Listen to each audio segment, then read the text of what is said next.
Buenas noches, hermanos.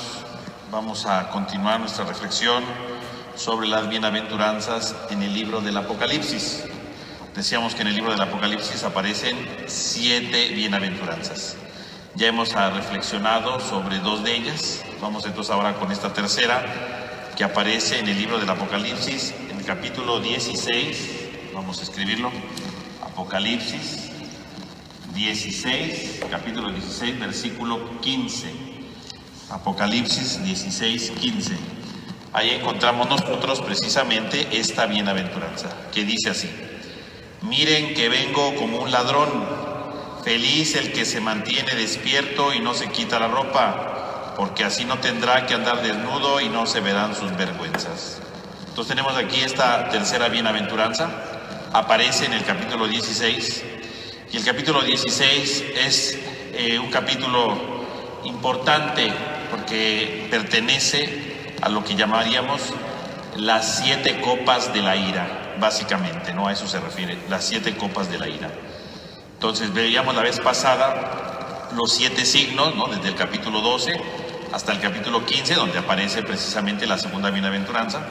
Y ahora en el capítulo 16 se abordan estas 7 copas. Todo el capítulo 16 se dedica justamente a reflexionar sobre esto.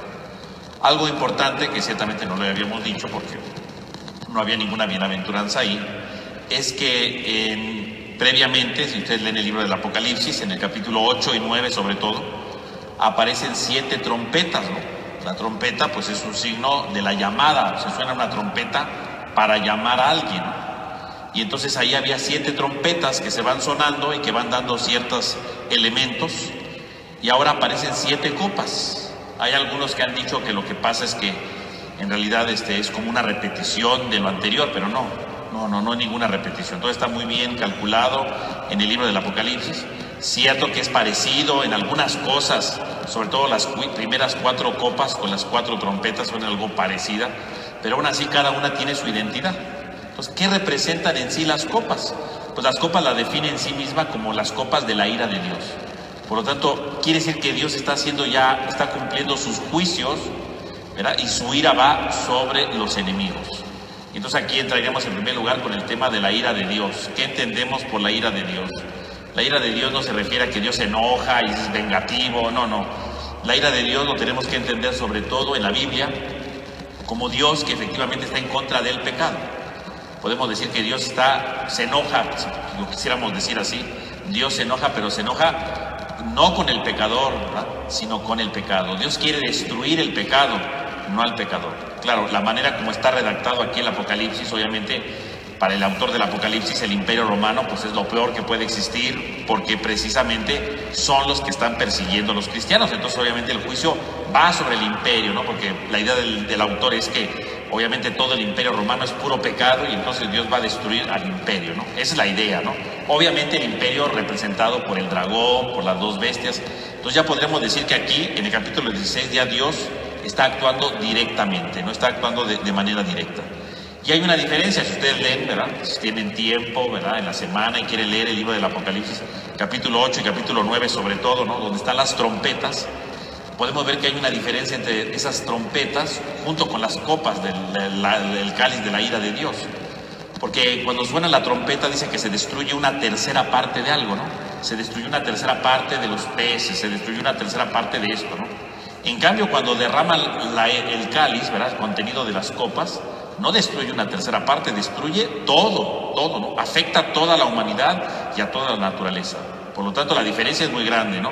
Mientras que las trompetas solamente es una tercera parte, ya aquí en el cáliz nos está hablando entonces de una destrucción total, ¿no? De una destrucción plena, totalmente ahí, ¿no?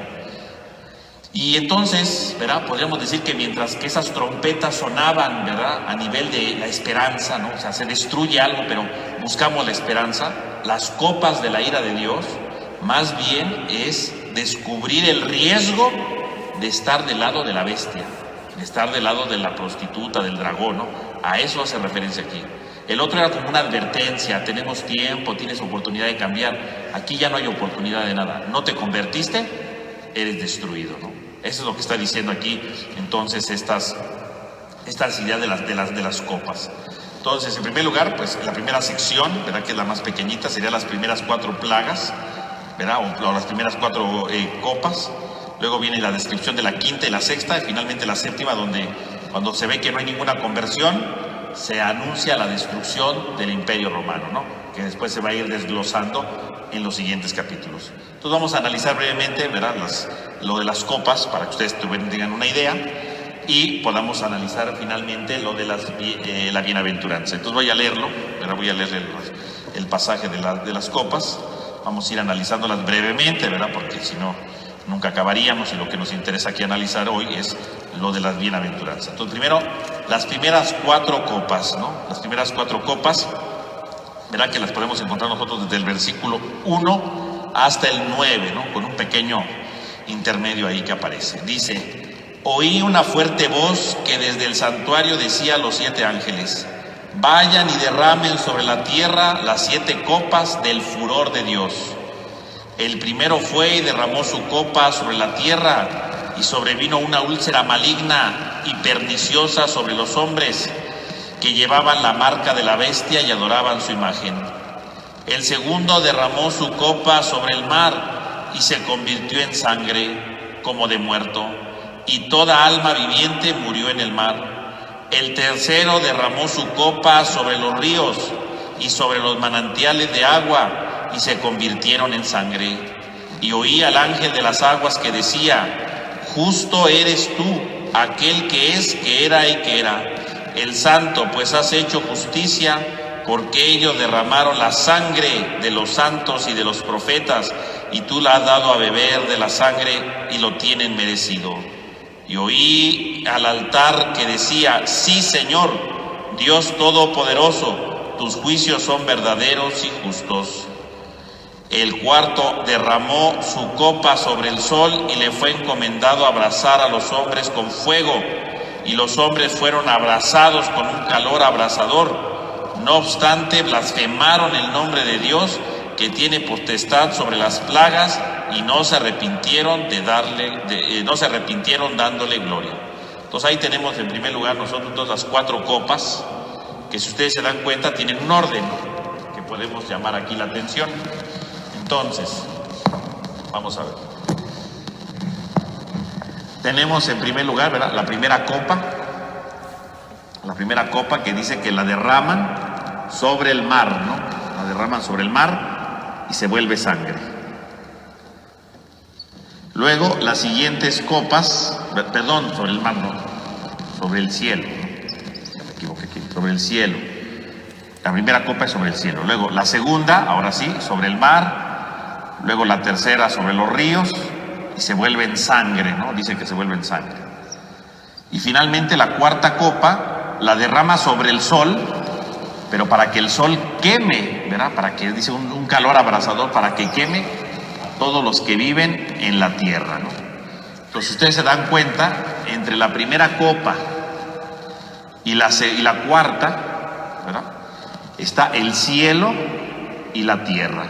O sea que ya esto es lo que nos está diciendo, ¿verdad? Cielo y tierra, o sea, todo el mundo, ¿no? Del cielo a la tierra representa todo el mundo. Quiere decir que entonces las copas vienen a destruir todo el mundo. Es lo que está diciendo, ¿no? Todo el mundo.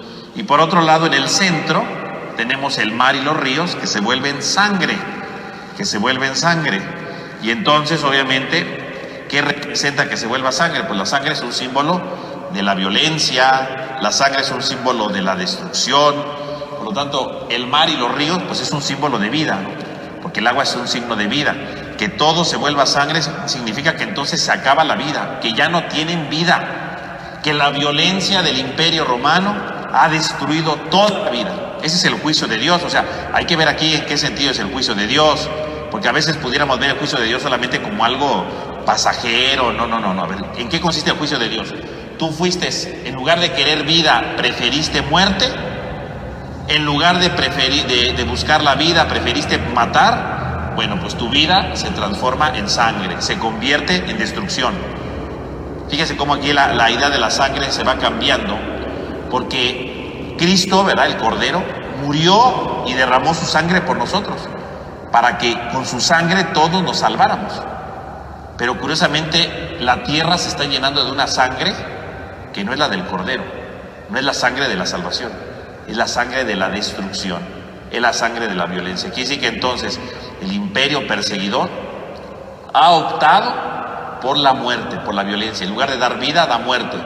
Y en lugar de preferir la sangre del Cordero que trae la salvación, ha preferido precisamente la sangre de la destrucción. Fíjense, entonces la imagen aquí es muy fuerte, ¿no? Porque se está destruyendo. Y por otro lado, el cielo y la tierra dice que se ven totalmente acabados, ¿no?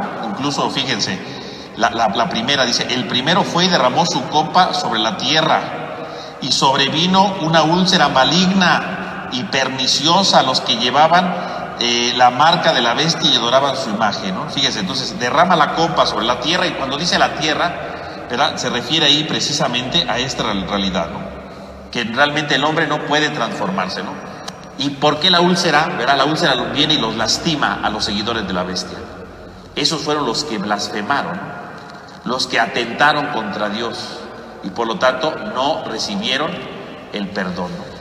Los que blasfemaron ahora son lastimados con úlceras. Quisiste blasfemar, pues tú mismo te destruyes. Eso quiere decir que en el fondo, ¿qué está diciendo el texto? Tú con tus propias palabras te destruyes en la vida, ¿no? O sea, cuando dice que vienen las úlceras y los va lastimando, ¿no? Está hablando precisamente de esto, ¿no? Los que blasfemaron, o sea, las úlceras, la idea es que las úlceras salen en la boca, ¿no?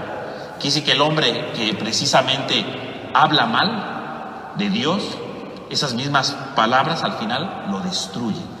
Esas mismas palabras lo acaban, esas mismas palabras lo van acabando totalmente, ¿no? A eso se refiere aquí entonces el texto, ¿no? ¿Cómo vienen a destruirlo? ¿Cómo lo vienen a acabar? A eso se refiere. Y esto lo podemos aplicar en nuestra vida, ¿no? Cuando yo hablo mal de los demás, pues al final de cuentas esas palabras que yo hablé mal de los demás algún día se me regresan, ¿eh? No crean que, ay, sí, ahí se quedan como si nada, como si no tuvieran ningún sentido. No, algún día se regresa todo, ¿eh? Algún día se acaba todo, no crean que ahí queda, ¿eh? Algún día se te regresa todo lo que haces y dices, ¿eh? Las palabras siempre regresan, ¿no? Siempre regresan. Entonces ahí tenemos las 4 plagas, que las 4 copas, que en realidad, por ejemplo, que el agua se vuelva sangre, pues nos recordaré a la del libro del Éxodo. Ya ven cuando en el libro del Éxodo, en el capítulo 7, ¿no? Moisés, ¿verdad?, empieza a darle signos al faraón para que libere al pueblo. El primero de los signos, ¿cuál es? Convertir el agua en sangre, ¿no? Entonces nos recuerda el Éxodo en el fondo, ¿no? O sea, esto de las copas o de las trompetas, ¿no?, si lo leen, tiene su paralelo con las plagas de Egipto, ¿no? Y así como las plagas de Egipto sirvieron para que el hombre empezara su liberación, pues también el cáliz y las trompetas son el momento en el que Dios no es que quiera destruir las cosas, sino que quiere traer la salvación, ¿no? Quiere traer la redención, ¿no? A eso se refiere. Entonces las primeras 4 van sobre el cielo, el mar, ¿verdad?, la creación entera. Ya la quinta copa ya empieza a adquirir un valor especial. Aquí vamos a leer la quinta copa, que está ahí en el capítulo 16, ¿verdad?, el versículo del 10 al 11, ¿no? Son 2 versos. Dice, el quinto ángel derramó su copa sobre el trono de la bestia, y quedó su reino en tinieblas, y los hombres se mordían la lengua de dolor. No obstante, blasfemaron contra Dios por los dolores de sus llagas, y no se arrepintieron de sus obras, ¿no? Entonces ahí tenemos nosotros precisamente esto, ¿no? Como dice que derrama sobre el trono de la bestia. Entonces la idea es que la bestia tiene su trono, y entonces el ángel viene y derrama la copa sobre el trono de la bestia. O sea, la bestia que se supone que gobierna, ¿no?, que es el Imperio Romano, ¿no?, pues será destruida. Será destruida. El Imperio Romano será destruido, será acabado totalmente, será acabado totalmente. No hay otra esperanza, no hay otra expectativa. Será acabado totalmente. A eso se refiere. Fíjese, dice, derramó el cáliz sobre el trono de la bestia, y de inmediato dice, todo se volvió tinieblas. ¿Qué significa que se vuelva tinieblas? Pues significa que el imperio de la bestia pues ya no va a brillar. Porque se supone que la bestia es la que reina, ¿no? Se supone que la bestia es la que va mandando en el mundo, ¿no? Pero en el momento que cae sobre su trono y su poder, todo se vuelve tinieblas. Es decir, la bestia pierde su resplandor, ya no brilla. Su imperio que parecía poderoso, el imperio romano que parecía omnipotente, deja de brillar, deja de brillar. A eso es lo que están diciendo, que se vuelve todo tinieblas, ¿no? Que ahora la bestia es incapaz, ¿verdad? Que ahora la bestia es incapaz de gobernar totalmente, porque su imperio se está viniendo para abajo, o sea, vendría siendo como el declive del imperio, ¿no? Y en cierto sentido, ¿verdad? Pues eso le pasó al imperio romano, ¿no? Porque en la época en la que eran perseguidos, con el emperador Domiciano, ¿verdad? Cuando vino la persecución, pues ciertamente la época del emperador Domiciano, justamente el imperio romano, se empezó a ir para abajo, ¿no? Eso es cierto, ¿no? Dejó de brillar, porque obviamente este emperador, pues, empezó con mucha corrupción, solamente vivía para pagarle a sus soldados, porque una cosa muy importante, para que un rey se pueda mantener siempre en el poder, ¿qué se necesita? Soldados. Porque el pueblo se puede enojar, pero si yo tengo a los soldados de mi lado, el pueblo no me va a hacer nada, ¿no? Yo les echo a los soldados, yo les echo al ejército y los domino, ¿no? Mientras yo tenga a mi disposición a los soldados, al ejército, nadie me va a quitar el poder, ¿no? Y si yo le doy dinero y le doy beneficios, nada se termina. Y obviamente en la época del emperador Domiciano, bueno, fue una cosa terrible, porque obviamente iba creciendo la pobreza, porque obviamente se gastaba el dinero en cosas absurdas y le pagaba a los soldados una cantidad inmensa, ¿no? Entonces iba creciendo la corrupción. Ciertamente con el emperador Domiciano, el imperio romano iba en debacle, ¿verdad? Iba destruyéndose.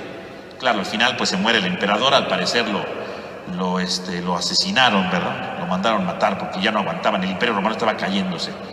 Yo creo que si no lo hubieran mandado matar, pues de todos modos, al final de cuentas, el imperio se hubiera destruido, ¿no? Porque obviamente algún día se le iba a acabar el dinero, y si no hay dinero, pues no hay dinero para pagarle a los soldados, y si no hay dinero para los soldados, pues los soldados lo matan, ¿no? Pero obviamente antes de que pasara eso, lo mataron a él. Y gracias, ¿verdad?, que después el sucesor de este emperador, más o menos, ¿verdad?, planeó las cosas. Después vino un buen gobernante, ¿verdad?, que no era nada corrupto, y bueno, el imperio volvió a crecer. Pero en la época del Apocalipsis, el imperio romano iba en declive. Y en el fondo, esto es la idea, ¿no? Cuando el imperio es asesino, cuando el imperio es corrupto, pues viene la quinta copa y destruye todo. Se vuelve tiniebla todo. Ya no hay ningún momento de esperanza, ya no hay nada de transformación en nuestra vida, porque todo se está viniendo abajo, todo se está viniendo abajo. Se volvió tiniebla, ¿no? Y lo que decíamos, surgieron las úlceras y el dolor, ¿verdad? Hasta el momento, hasta el fondo de morderse la lengua, ¿no? Lo que decíamos ahorita, ¿no? Los que blasfemaron terminan destruyendo sus lenguas, ¿no? ¿Por qué? Porque decíamos, el que habla mal, termina, sus palabras se le regresan, ¿no? Sus palabras se le siguen dañando, le siguen acabando totalmente, ¿no? A la larga se va destruyendo, ¿no? Y finalmente llegamos a la sexta copa, que es la que nos interesa precisamente, ¿no? Porque en la sexta copa es donde encontramos justamente la bienaventuranza, que es la que estamos analizando, ¿no? Lo demás fue como el antecedente, ¿verdad?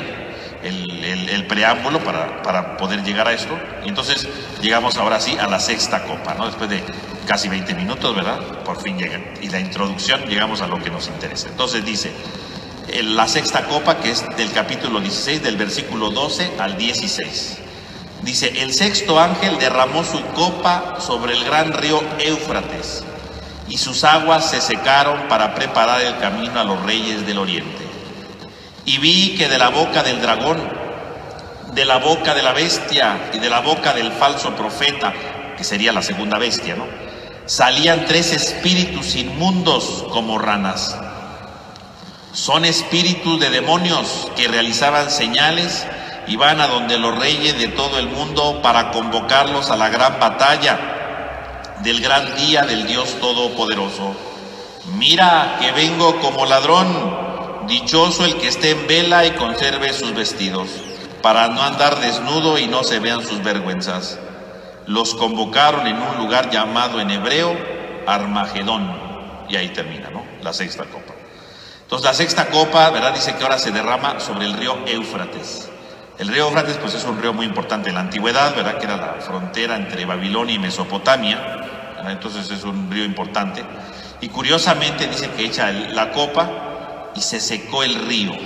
Dice, para preparar el camino de los reyes de Oriente. O sea, viene una guerra. Se seca el río, van a venir los reyes de Oriente, por lo tanto, viene la guerra. O sea, el libro del Apocalipsis lo que está diciendo es, ya viene una guerra, ¿no? O sea, que la guerra contra la bestia y contra Dios, ¿no? Viene la guerra. Ahora, es una guerra, pero no una guerra en el sentido como las vemos nosotros, ¿no?, en las películas, o como son en la realidad, que son una violencia, ¿verdad?, destructiva. Esta es una guerra de Dios contra el demonio, literalmente, que viene a traer la salvación. Porque fíjese la imagen, qué curioso, para que vengan los reyes de Oriente, ¿qué hacen? Secan el río Éufrates, o sea, secan un río.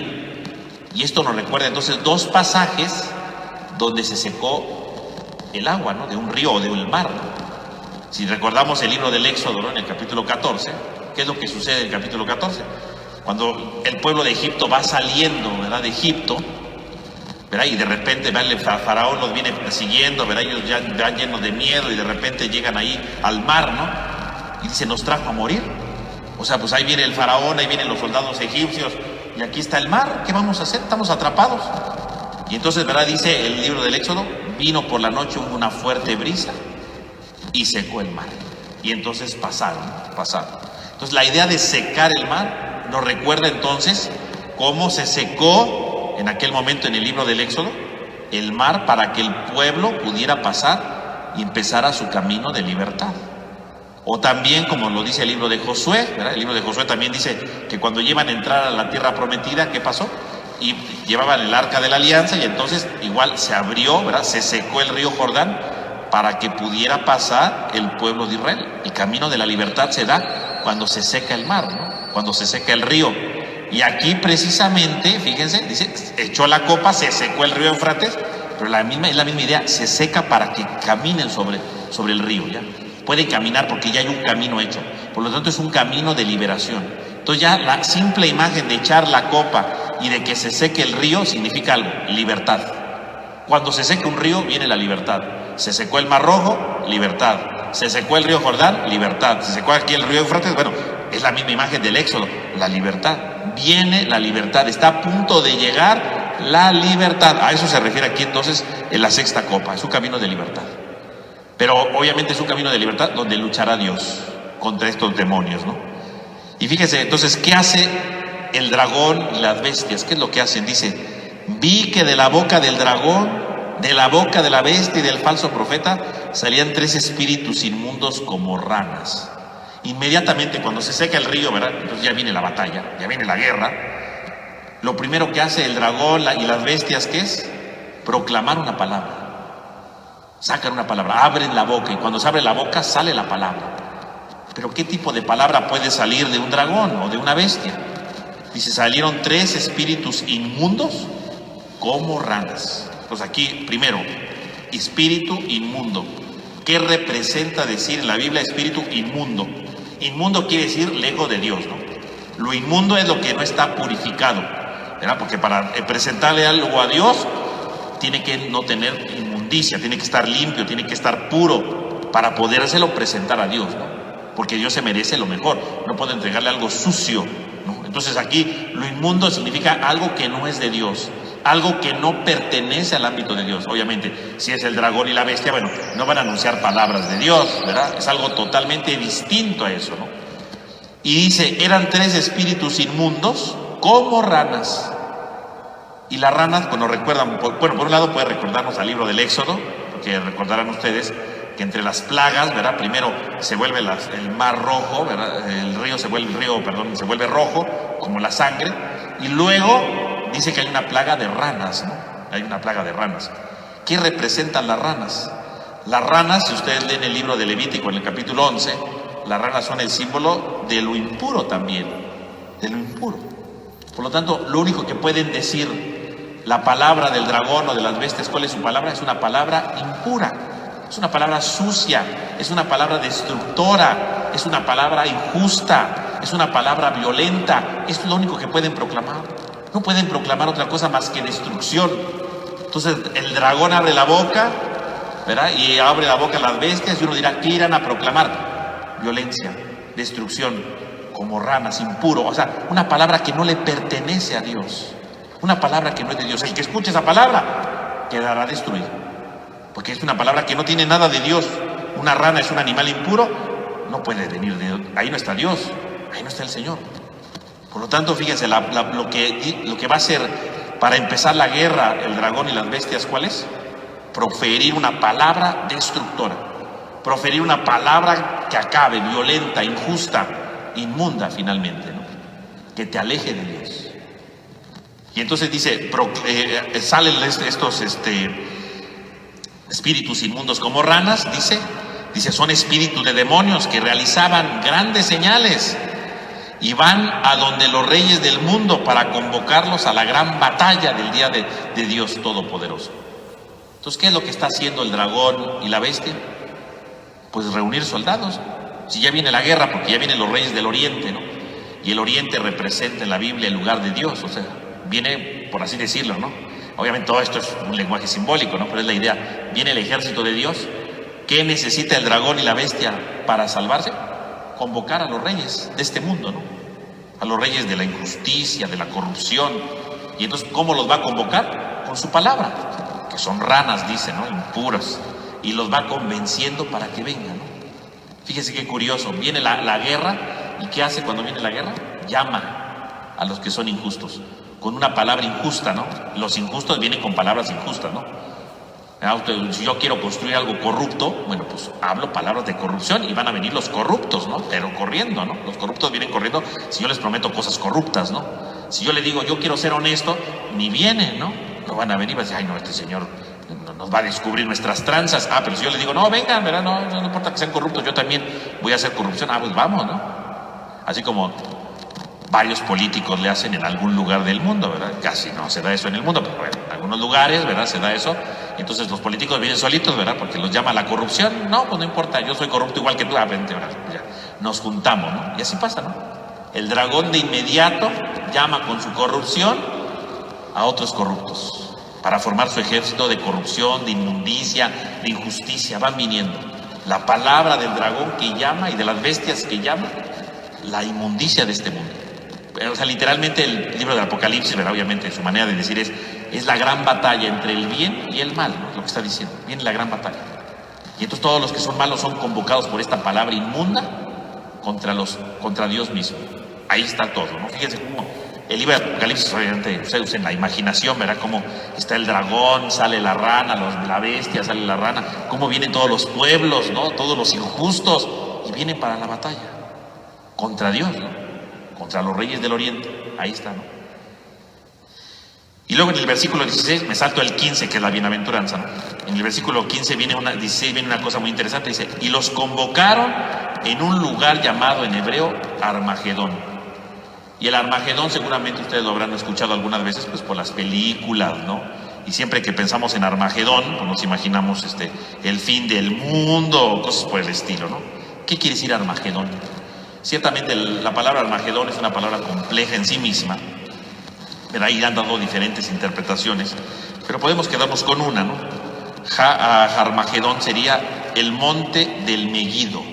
Eso puede decir. Algunos lo traducen como el monte de la consolación, pero bueno, quedémonos con la idea del monte del Meguido. ¿Qué cosa es el Meguido?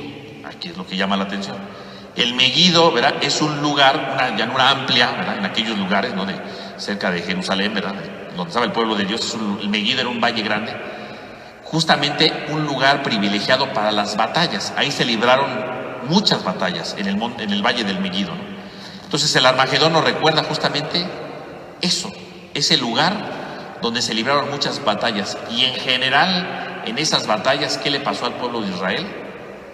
Perdió, fue derrotado. Por lo tanto, la idea del Meguido, el Meguido es por lo tanto un lugar donde el pueblo por excelencia ha perdido.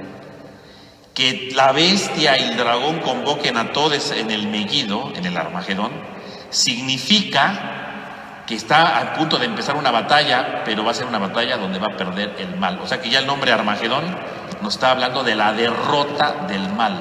Es lo que está diciendo. Está anticipando eso. ¿A dónde los están convocando? ¿A dónde quieren hacer la batalla? En el Meguido. ¿Y qué pasó en el Meguido? Pues siempre que se convoca una batalla en el Meguido, pierde. ¿Quién va a perder? El mal. Por lo tanto, indirectamente lo que está diciendo, verá, cuando habla del Armagedón, está hablando entonces de la batalla final, ¿sí? Pero la batalla final en la que el mal está condenado definitivamente. Al final de cuentas, el mal va a perder. Está condenado al fracaso, porque el lugar donde se está reuniendo es un lugar donde generalmente el pueblo de Israel ha fracasado, ha sido derrotado. Y también ahora será derrotado el mal. Eso significa el Armagedón. Que ya en las películas el Armagedón, que el fin del mundo y que tantas payasadas que sacan, bueno, esas son cosas de Hollywood, ¿no? Que no tiene nada que ver con lo bíblico, ¿no? Lo bíblico está hablando de otra cosa. Armagedón, que es el lugar donde se da el gran encuentro, la gran lucha entre el bien y el mal, pero sobre todo simbólicamente, ¿verdad? Una de las líneas de interpretación es esta, ¿verdad? Simbólicamente está diciendo, ahí será derrotado el mal. Entonces no tiene nada que ver con el fin del mundo, no está bien, tiene nada que ver con eso. Que si va a caer un meteorito y cosas así, ¿no? Porque había una película así que me acuerdo que se llamaba, ¿no? El Armagedón, porque iba a caer un meteorito y el fin del mundo. No, esas son tonterías. Son gente que ni siquiera ha leído la Biblia, ¿no? Pero se quedan con esas palabrejas que uno se las imagina como que son del fin del mundo, pero ni siquiera saben el contexto. Ni siquiera saben esto, ¿no? O sea, entonces, cuando uno empieza a ver el contexto de las cosas, empieza a entender el porqué de las cosas, empieza a profundizar, bueno, entonces sí, el Armagedón es la batalla entre el bien y el mal, y es donde indirectamente está diciendo el autor, ahí va a ser derrotado el mal. Eso es el Armagedón. No tiene nada que ver ni con el fin del mundo ni con nada. Entonces yo podría decir, ¿dónde está el Armagedón? Cuando yo, por ejemplo, venzo un vicio que tengo en mi corazón, ese es el Armagedón, porque ahí vencí ese vicio, ¿no? Ahí donde alguien, ¿verdad?, dijo, es que yo tenía un mal carácter y ya vencí mi mal carácter. Pues ese es su Armagedón, porque ahí fue donde derrotó finalmente el mal que llevaba en su vida, ¿no? Su mal carácter. Ahí es donde derroté, ¿verdad?, mi envidia, porque era bien envidioso y ya, ahora soy bien compartido. Bueno, pues ese día que empezaste a cambiar, ese es el Armagedón. La destrucción del mal, ese es el Armagedón. No tiene nada que ver con el fin del mundo. Está hablando de la derrota del mal. Y cuando tú derrotas al mal en tu vida, cuando tú eres mejor, ese es tu Armagedón. Porque es el fin del mundo, pero el fin para el mal. El fin para tu envidia, para tus celos, para lo que tú venzas. Ese es el Armagedón. No tiene nada que ver con el fin del mundo ni con cosas raras de películas. Entonces ustedes quiten eso. Mejor digan, yo tendría que buscar mi Armagedón porque yo tendría que derrotar el mal que llevo dentro de mí, ¿no? Que tengo en mi interior. Ese es el Armagedón, ¿no? Bueno, y entonces, en medio de esto surge la bienaventuranza, ¿no? Antes de decir lo del Armagedón, dice el autor, mira que vengo como ladrón, dichoso el que esté en vela y conserve sus vestidos para no andar desnudo y no se vean sus vergüenzas, dice el autor, ¿no? Y bueno, el autor no es Cristo, ¿no? Porque aquí está hablando Cristo. Vengo como ladrón. Cristo de inmediato habla, ¿no? Inicia, verá su presencia. Vengo como ladrón. Y la imagen del ladrón, bueno, es una imagen que incluso la encontramos en los evangelios, ¿no? En los evangelios aparece la imagen del ladrón, ¿no? Vendrá como un ladrón. Y aquí ladrón no en el sentido moral de la palabra, ¿no? El que viene a robar. Cristo no viene como ladrón a robar, ¿no? La imagen del ladrón es la imagen de lo inesperado, ¿no? De lo inesperado. Porque uno no sabe cuándo va a venir un ladrón, ¿no? Si yo supiera cuándo va a venir el ladrón, bueno, pues nunca entraría a mi casa, ¿no? El ladrón viene cuando menos lo imaginamos, ¿no? Supuestamente todo está muy bien, todo está muy seguro. Cristo dice, vengo como ladrón, ojo. O sea, voy a venir de manera intempestiva, ¿no? Ni te vas a imaginar cuando llegue. Pero yo voy a venir como ladrón. No a robarte, sino de manera sorpresiva, ¿no? Ahí viene Cristo como ladrón. Y si Cristo viene como ladrón, ¿qué es lo que quiere? Dice, dichoso el que esté en vela y conserve sus vestidos para no andar desnudo y que no se vean sus vergüenzas. ¿A qué se refiere con esto? Cristo viene, y qué curioso que esto lo diga en medio de la batalla. Todos están preparándose para la batalla y en medio de la batalla dice, hey, vengo como ladrón, dichoso el que esté en vela. Qué curioso, porque ciertamente cuando empieza a prepararse todo para la batalla, cuando el mal, el dragón, ¿verdad?, ya trajo sus fuerzas, ¿verdad?, ya está todo ahí, un ejército enorme, poderoso, pues ahí es cuando el cristiano puede fracasar, ¿no? Y se puede dejar seducir por el mal y decir, bueno, pues es que vean cuántos hombres tiene el dragón, ¿no? Vean cuántos hombres tiene estas bestias. Y a lo mejor, pues mejor yo me quedo con ellos, ¿no? Por eso dice, vengo como ladrón. Ojo, no te dejes engañar por el dragón. No te dejes engañar por la bestia. No te dejes engañar por los poderes de este mundo. Estarte vigilante. Y eso que se presenta aquí puede pasar, ¿eh? Ojo, a veces nos dejamos impresionar por tantas cosas, ¿no? Es que aquí puedo encontrar dinero fácil. Es que aquí puedo, ¿verdad?, sacar provecho. Es que aquí me pueden dar una mordida. Es que aquí pueden hacer esto. Y empezamos yo voy a hacer esto, ¿no? Pues yo sé que esto no es muy honesto, pero voy a empezar a agarrar esto, ¿no? Sí, yo sé que esto no es lo mejor, pero mejor lo voy a hacer. Nos dejamos engañar por el gran ejército de la bestia, ¿no?, y del dragón, porque se ve tan poderoso, se ve tan llamativo, que nos vamos, ¿no? Es que aquí hay dinero, es que aquí hay poder, es que aquí supuestamente está la felicidad y nos vamos. Por eso dice en ese momento, ya viene la guerra, ojo, fíjate de qué lado estás. A lo mejor te vas del lado de la bestia, porque te dejas impresionar por tantos hombres, por tantos soldados que trajo. Pues sí, ¿verdad? Una guerra, ¿a dónde se va uno? Pues a donde parece más fuerte el ejército, ¿no? Y a veces parece muy fuerte el dragón, ¿no? Y parece muy fuerte la bestia. Y parece es más fácil ser corrupto, es más fácil mentir, es más fácil engañar, es más fácil, sí. Y entonces dice Cristo, en este momento antes de la batalla, ojo, yo vengo, o te estás vigilante o te vas a perder. No te dejes engañar, no te dejes apabullar, no te dejes influenciar por esos poderosos de la historia. Ojo, la tercera bienaventuranza, por lo tanto, nos recuerda que Cristo viene como ladrón. ¿Y quién es el dichoso? El que está en vela. Y el que está en vela es el que está atento, que no se deja engañar por los favores de este mundo. Que no se deja engañar, no se deja guiar porque la corrupción parece la mejor respuesta. Porque la mentira parece más agradable. Porque la infidelidad parece lo más placentero. Estate en vela. Estate en vela. Conserva tus vestidos para que no andes desnudo. Conserva tus vestidos, fíjense. Y los vestidos, ¿verdad? ¿A qué refieren los vestidos? El vestido en la Biblia representa la personalidad de alguien. O sea, conserva tu personalidad de cristiano, consérvala. No te quites el vestido de cristiano para irte y tomar el vestido de la corrupción. No te quites el vestido para irte con el vestido del engaño. No te lo quites, conserva tu vestido, conserva tu identidad. En el fondo lo que está diciendo es, el que se va con el dragón pierde su identidad. Y hay gente que ha perdido su identidad, ¿no? Era una persona buena y de repente se volvió malo. Era una persona honesta y de repente se volvió un ratero, ¿no? Era una persona que decía la verdad y de repente se volvió un mentiroso. Perdió su vestido. ¿Cuántas veces por nuestros pecados perdemos nuestros vestidos? Porque preferimos otros ropajes en lugar del nuestro, de nuestra identidad. Pues sí, a lo mejor yo soy limitado, a lo mejor sí soy pequeño, a lo mejor tengo mis defectos, sí, pero es tu vestido que vas luchando todos los días por ser mejor. Y sí, a lo mejor cuesta trabajo tener dinero, y sí, a lo mejor cuesta trabajo tener aquello, pero no te dejes guiar por lo falso. Conserva tu vestido, no sea que quedes desnudo. Y aquí la desnudez, pues nos recuerda las consecuencias del pecado, ¿no? ¿Qué pasó cuando Adán y Eva pecan? Dice, se dieron cuenta que estaban desnudos, que estaban desprotegidos.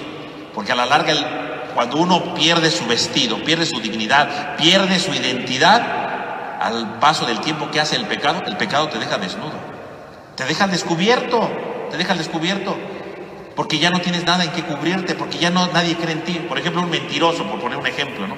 Un mentiroso, ¿verdad? Una persona que no miente, pues tiene su vestido, su identidad. Todo el mundo le cree, dice sí, porque dijo esto, sí, porque... El día que empieza a mentir y a engañar a todo el mundo, pues se quita su vestido de su personalidad para andar con la mentira por todos lados. Y el día que le descubren su mentira, ahí se terminó todo.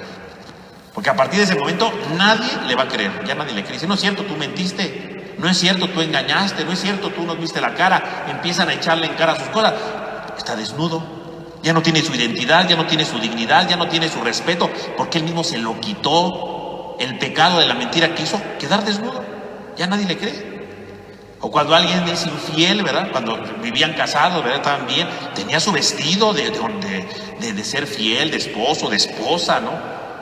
De que se cuidaban, que a pesar de sus problemas, de sus dificultades, de sus discusiones, pero seguían juntos. Al día que yo decido ser infiel, pues me quito el vestido de casado, ¿verdad? Porque prefiero vestirme de mi infidelidad, prefiero vestirme con otras cosas, ¿no? El día que me descubre la infidelidad, quedo desnudo, ¿no? Porque a partir de ese momento ya la esposa o el esposo, ¿verdad? Ya no creen igual, ¿no? Porque ya no me va a querer perdonar, porque ya no va a querer estar conmigo, porque ya no me va a querer ayudar, porque ya no me va a querer tener cerca incluso, ¿no? Me aleja, quedé desnudo, desprotegido, ya no tengo cómo. O sea, ¿cómo le convenzo que me quiero volver a poner mi vestido? ¿Cómo lo convenzo? Es bien difícil, ¿no? El pecado hace que te desnudes, ¿no? Es a lo que se refiere aquí. Entonces dice, dichoso el que conserve sus vestidos y no ande desnudo. Dichoso, porque si no, pues van a ver tus vergüenzas, ¿no? Entonces la vergüenza que es, pues, tu pecado, ¿no? Todo el mundo se va a enterar que eres un infiel, ¿no? Todo el mundo se va a enterar que eres de lo peor, ¿no? Todo el mundo se va a enterar que eres bien mentiroso, que eres bien ratero, yo qué sé, ¿no? Cuando se dan cuenta, te quedas desnudo. Y todo el mundo te ve tus vergüenzas, es decir, todo el mundo ve tus fallas, tus límites, tus miserias. Y no tienes cómo cubrirlas porque perdiste tu vestido. El vestido de la confianza, el vestido de la honestidad, el vestido de la fidelidad, lo perdiste. A eso se refiere la bienaventuranza. Dichoso el que conserve su vestido, que no se deje engañar por la bestia, que no se deje engañar por el pecado, que no se deje engañar por esas cosas superficiales. Conserva tu vestido, conserva tu vestido. A lo mejor alguien, ¿verdad?, de los que está oyendo ahorita, a lo mejor ya perdió su vestido, ¿verdad? Pues a lo mejor es tiempo de empezar a volverse a poner su vestido antes de que lo pierda más, ¿no? Hay personas que luego vienen y me dicen, ay padre, ¿verdad? Es que soy infiel, ¿verdad?, a mi mujer. Pues yo siempre le digo, pues ya deje de ser infiel, ya deje su vida, ¿verdad? Póngase de nuevo el vestido y ya, ¿para qué sigue? Va a llegar el día que quedes desnudo, ¿eh? Y ya nadie va a creer en ti. Y vas a perderlo todo, todo. Pero bueno, cada quien decide, ¿no? Es el momento de la conversión. ¿Y qué se necesita para no perder el vestido? ¿Qué es lo que requerimos para conservar siempre, en todo momento, en toda circunstancia, nuestro vestido? Lo que dice aquí, ¿no? Velen, dichoso el que está en vela. La única manera de mantener nuestro vestido, ¿cuál es? Pues estando vigilantes, ¿no? Estando vigilantes, estando alertas. Y la vigilancia es uno de los elementos primordiales de la vida espiritual cristiana, ¿no? La vigilancia. Y que incluso es una de las características primordiales, por ejemplo, del tiempo del Adviento, ¿no? El tiempo del Adviento es un tiempo para la vigilancia. Estar alerta para descubrir a Dios en nuestra vida y estar alerta para no dejarnos engañar por otras cosas que no son de Dios, ¿no? Y entonces podemos hablar entonces un poco sobre la vigilancia. Y entonces podemos ver algunas frases, ver algunas enseñanzas que los papas nos han dado. Entonces, por ejemplo, el Papa Benedicto dice, estemos vigilantes y sobrios. Dice, nuestro comportamiento en esta carretera de la vida debería caracterizarse por la responsabilidad, la consideración y el respeto a los demás. ¿Qué significa estar vigilante y por lo tanto mantener mi vestido? ¿Qué significa estar vigilante? Uno, ser responsable. Una persona que es vigilante, que está atenta para no dejarse engañar por el ejército del mal, ¿verdad?, por así decirlo, es una persona responsable. ¿Por qué la gente cae en el pecado? Muchas veces caemos en el pecado porque no nos gusta ser responsables. ¿Por qué la gente miente? Pues porque es irresponsable, ¿no? Porque hice algo que no debía o dejé de hacer algo que me tocaba. O sea, no fui responsable con lo que me tocaba. Yo sé que me tocaba hacer esto y no lo hice. Entonces, ¿qué? Miento, ¿no? Miento. Estoy precisamente alejándome de la responsabilidad. El que es vigilante es responsable. Si estoy fallando en las responsabilidades que me tocan, ojo, estás cayendo en el pecado, estás quitándote tu vestido. La responsabilidad, la consideración. Una persona que vigila, dice el Papa, es alguien que es considerado, o sea, que es considerado consigo mismo, pero también considerado por los demás. No que sea alguien que le valga, no importa, ¿qué tanto es tantito? 2, 3, no. Una persona vigilante es considerado, dice, esto está mal, esto no es adecuado, esto está lastimando, esto no es lo mejor, no, es considerado. Cuando yo soy considerado, cuando no tomo las cosas a la ligera, sino las tomo bien, entonces soy vigilante, ¿no? Y dice, y el respeto a los demás. La vigilancia consiste en que yo esté bien con los demás, respetándolos. Cuando yo dejo de respetar a los demás, y empezando con los de mi familia, entonces no estoy vigilando, ¿no? Porque entonces estoy dejando que entren otras cosas, ¿no? No, pues yo les voy a gritar, no, yo me voy a estar peleando, no, yo les voy a decir sus cosas, no, yo les voy a hacer esto porque aquí yo mando. Bueno, pues no estás vigilando, porque estás dejando el vestido del respeto como miembro de la familia, lo estás perdiendo. En el momento que yo le falta el respeto a los demás, los insulto, los ningoneo, ¿verdad? Les digo hasta de lo que se van a morir. Bueno, tú te estás quitando el vestido, estás quedando desnudo. Porque no eres ninguna autoridad para nadie. Porque el vestido de autoridad que tendrías no vale. Porque no respetas a los demás. ¿Cómo podríamos vigilar en nuestra vida? Pues hay que pensar, soy responsable.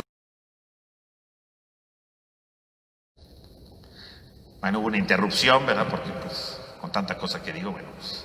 Pero bueno, retomemos lo que estábamos diciendo. Entonces decíamos que tenemos que estar vigilantes. Y según el Papa Benedicto, ¿cómo vamos a estar vigilantes? Dice, siendo responsable. Entonces tengo que pensar, ¿qué tan responsable soy yo en la vida? ¿Qué tan responsable soy yo con mis actividades?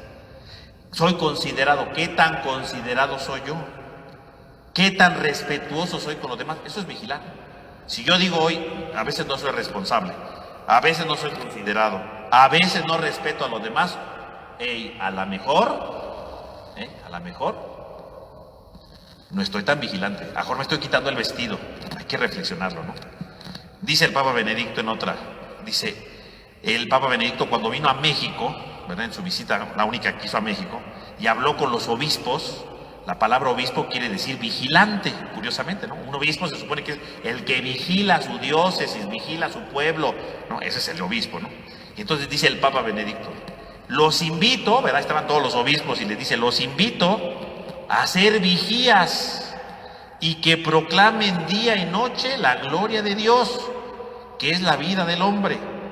Estén del lado de los que son marginados por la fuerza o el poder y que ignoran a quienes carecen casi de todo.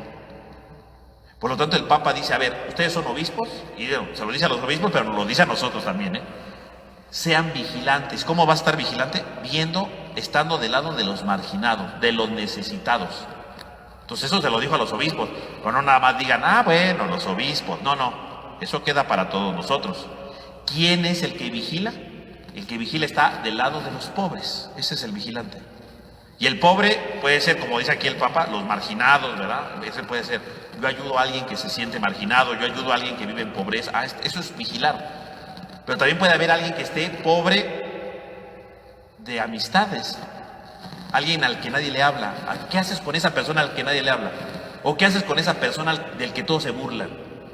Ahí está, eso es vigilar, ayudar, estar del lado del que se siente marginado, estar del lado de aquel que se siente solo, estar del lado de aquel que se siente ninguneado. Eso es vigilar.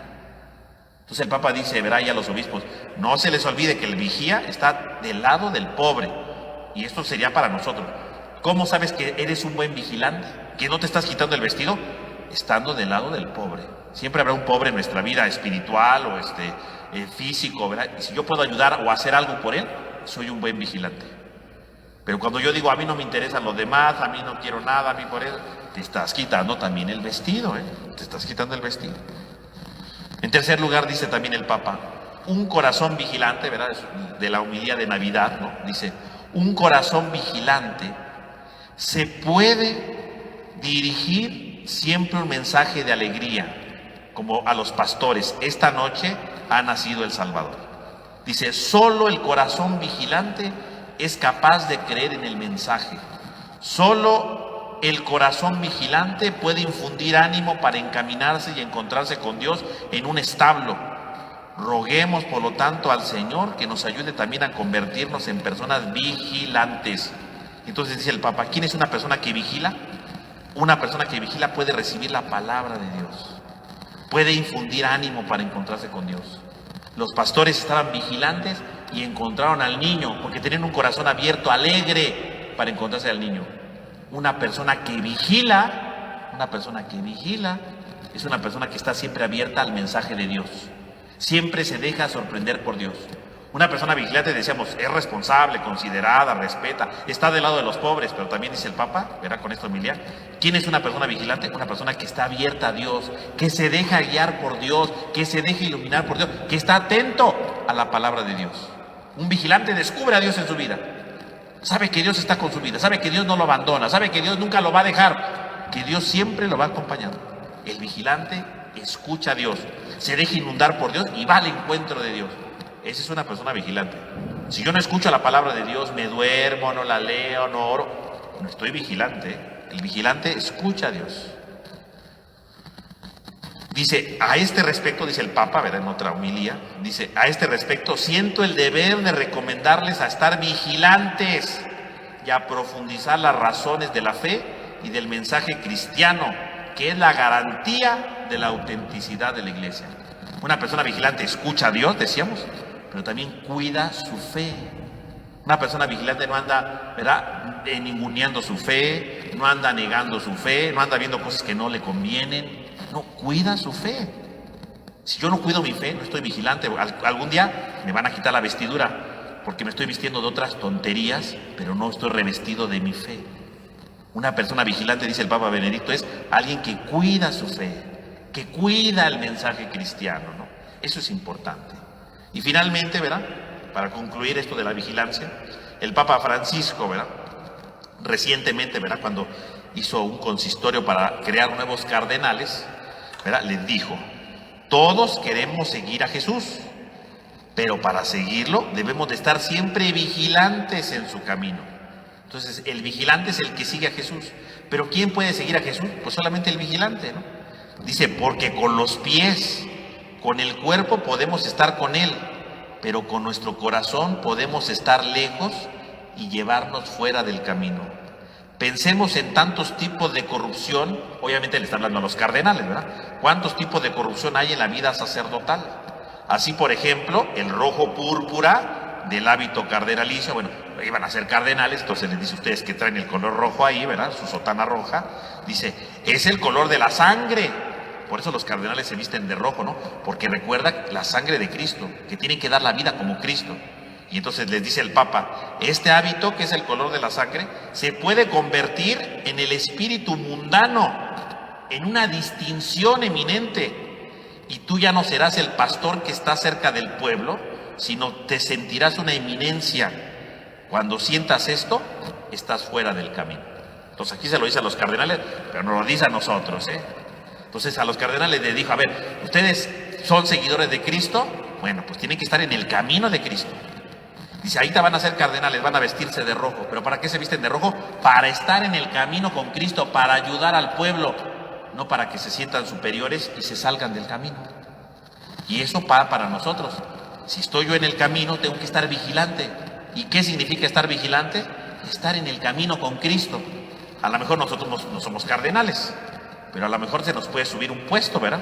Ah, es que ya me nombraron jefe. Ah, es que ya me hicieron esto. Es que ya... Y se nos empieza a subir y empezamos a dejar de ayudar a los demás. Empezamos a ver a los demás, ¿verdad?, por debajo. Empezamos a tratarlos mal. Empezamos a burlarnos de ellos. Empezamos a verlos con desprecio. Se nos sube. Y el que se le sube se sale del camino de Cristo. Porque Cristo es servidor. Y si yo no sirvo a mis hermanos y me creo superior a ellos y los pisoteo y me siento mejor que ellos, me estoy saliendo del camino de Cristo. Estate vigilante. No porque tengas un cargo, no porque tengas un puesto, significa que estás encima de los demás y puedes tratarlos como se te venga en la gana. No. Si los tratas mal, te estás saliendo del camino de Cristo. Vigila para que nunca te salgas del camino de Cristo. Por lo tanto, cuando yo vigilo, ¿verdad?, estar al servicio de los demás. Cuando yo vigilo, ¿verdad?, que no se me suba el cargo. Cuando yo vigilo, ¿verdad?, mi fe, ¿verdad?, escucho la palabra de Dios, tengo un corazón abierto. Cuando yo vigilo, ¿verdad?, y estoy atento a mis hermanos necesitados. Cuando yo vigilo y veo si hago las cosas con responsabilidad, con consideración y respeto a los demás, mis hermanos, estamos vigilantes y estamos teniendo el vestido de nuestra identidad. Cuando dejo de vigilar y no me doy cuenta, a lo mejor me estoy quitando el vestido y sin darme cuenta, con el paso del tiempo voy a quedarme desnudo, sin nada, sin respeto, sin consideraciones, sin confianza, porque estoy rompiendo todo eso por irme con el ejército del mal. Pues esta es entonces la invitación de la bienaventuranza, a ser perseverantes, a ser vigilantes, a nunca rendirnos y a seguir adelante, pues para dar la respuesta que el Señor quiere. Bueno, pues con esto terminaríamos nuestra reflexión de la tercera bienaventuranza. Pues esta semana yo los invito a hacer oración sobre esto, ¿verdad? Pensar si realmente soy un buen vigilante de mi vida o no. ¿Soy un buen vigilante? ¿Soy responsable? ¿O qué he fallado? ¿Soy considerado o no soy muy considerado? ¿Respeto siempre a los demás? ¿Me creo más que los demás? ¿Escucho la palabra de Dios o no? Porque si no la escucho, no soy muy responsable, no soy muy considerado, no respeto a los demás, se me suben los cargos, bueno, pues no estoy muy vigilante. Que digamos, me estoy saliendo, como diría el Papa Francisco, me estoy saliendo del camino de Dios y no estoy viviendo lo que Dios espera de mí. Entonces yo creo que esta semana sería bueno reflexionar qué tan buen vigilante o qué tan mal vigilante soy. Y si soy buen vigilante, pues voy por el camino de Dios. Y si soy mal vigilante, me estoy saliendo y me estoy quitando mi vestidura. Regresa al camino de Dios, vístete de la presencia de Dios para que pueda iluminar siempre tu vida. Pues yo creo que esta semana es el momento para meditar estas características de la vigilancia y ver qué tan buenos o qué tan malos vigilantes, corregirlo y seguir del lado del Señor, estando cerca de su camino. Pues vamos a terminar con una oración para concluir. En nombre del Padre, del Hijo, del Espíritu Santo. Amén. Te damos gracias, Señor, porque nos has reunido en este día, en esta noche, para recordarnos lo importante de ser vigilantes, de no alejarnos de tu presencia ni de tu misericordia. Ven en nuestra ayuda y en nuestro auxilio para que nunca nos desesperemos y para que, estando atentos a nuestros hermanos en nuestra vida, podamos encontrarnos contigo en cada momento de nuestro ser. Te lo pedimos a ti que vives y reinas por los siglos de los siglos. Amén. En el nombre del Padre, del Hijo y del Espíritu Santo. Amén. Pues que tengan todos ustedes una buena noche y que descansen.